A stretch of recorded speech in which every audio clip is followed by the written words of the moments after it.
La naissance du peuple khmer cambodgien. Bonjour à tous. Aujourd'hui, je vais vous raconter la légende fascinante de la fondation du Kampuchéa, un récit qui est au cœur de l'identité cambodgienne. La légende se concentre sur l'union d'un prince indien nommé Kambu et d'une princesse locale, souvent appelée Mera ou Mea. Cette histoire évoque non seulement l'origine du peuple cambodgien, mais aussi les thèmes de l'amour, de l'union et de la naissance d'une culture.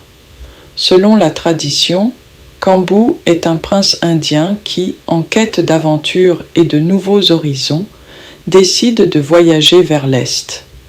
Lors de ce voyage, il traverse des terres inconnues, il cherche un endroit où il pourrait s'établir et fonder un nouveau royaume.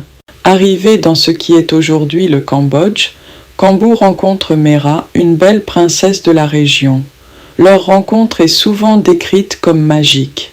Mera représente la culture locale, et leur attirance mutuelle symbolise la fusion entre deux mondes, indien et local. Kambu et Mera tombent follement amoureux, et leur union est célébrée comme un acte sacré. De ce mariage naît un peuple nouveau, qui serait à l'origine des Cambodgiens. Cet acte symbolise la naissance d'une nouvelle identité culturelle et ethnique. Connaissez-vous l'origine du nom Kampuchéa?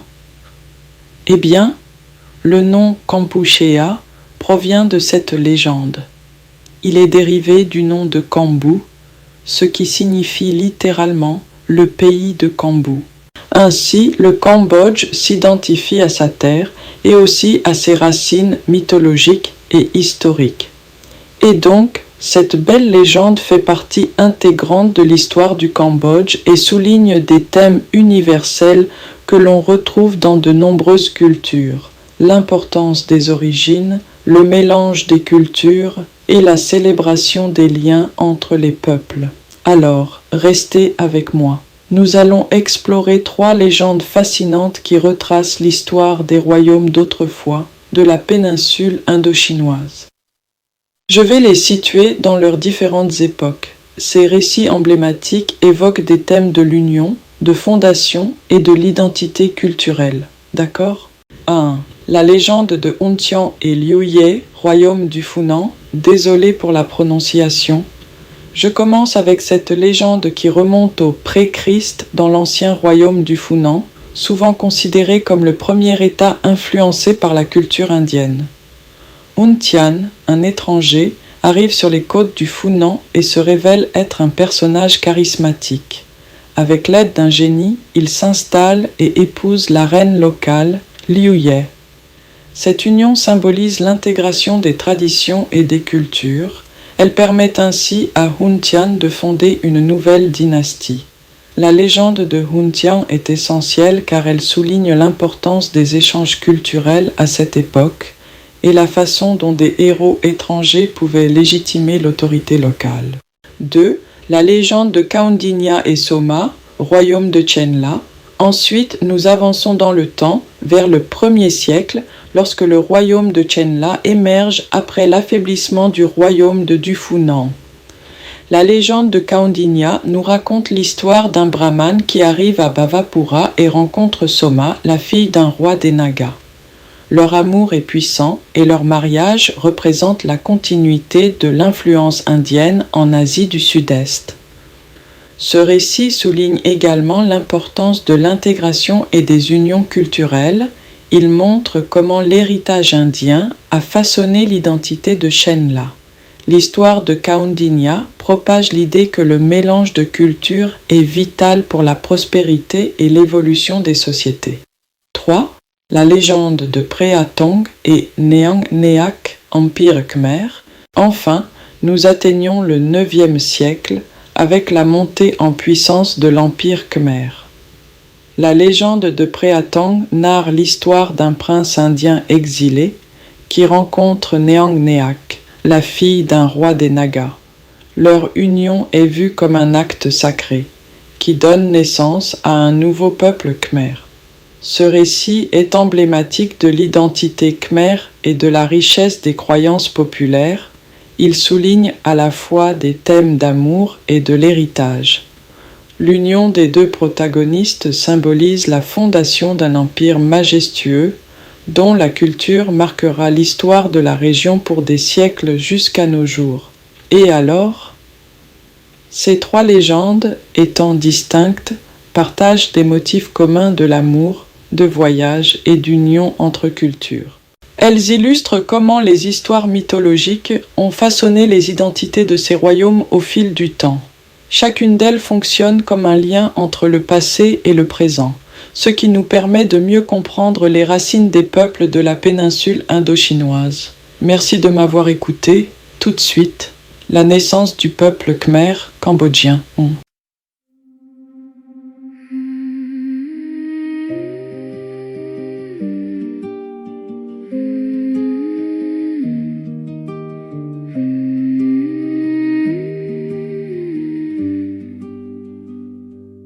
Dans des terres anciennes, dans le vent, sous le ciel rouge de l'Orient, un prince suivait sa destinée, le cœur brûlant, les pas errants.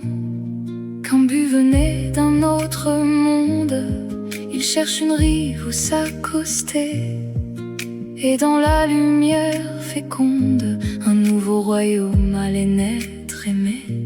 Kampuchéa, terre de mémoire, né d'un amour, né d'une histoire, deux horizons dans un seul champ, deux peuples unis par le temps.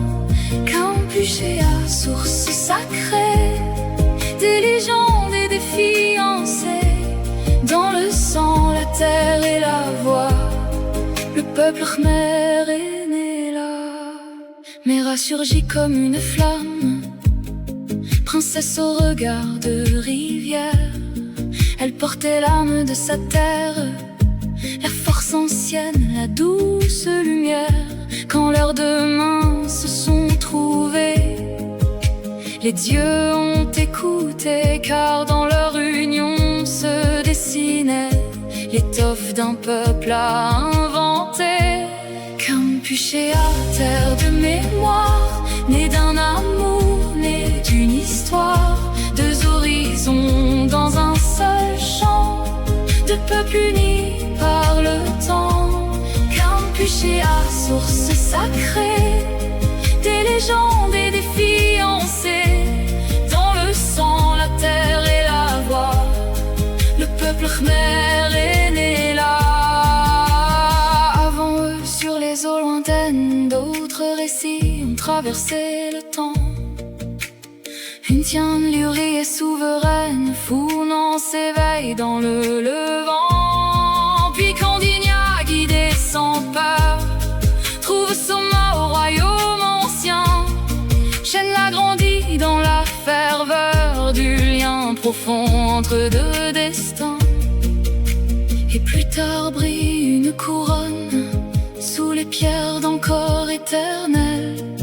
Prétendent vers Méangnik rayonne, leur serment monte jusqu'au ciel. Toujours l'exil, toujours la rencontre, toujours l'amour qui refait le monde.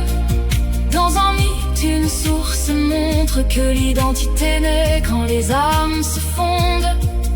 Voyageurs, reines et princes bannis ont tissé l'histoire de ce pays. Dans un nom, dans une rivière, résonne encore l'âme des pères. Et Kampuchéa apporte en secret le nom de Kambu pour rappeler qu'un peuple naît quand se rejoint le souffle d'ailleurs et le souffle ancien. Kampuchéa, terre de mémoire, et d'un amour, né d'une histoire, des royaumes au siècle passé, le même feu n'a pas cessé. Kampuchéa, chant des origines, où les légendes s'illuminent, dans le cœur du peuple et des rois, le peuple khmer est né là.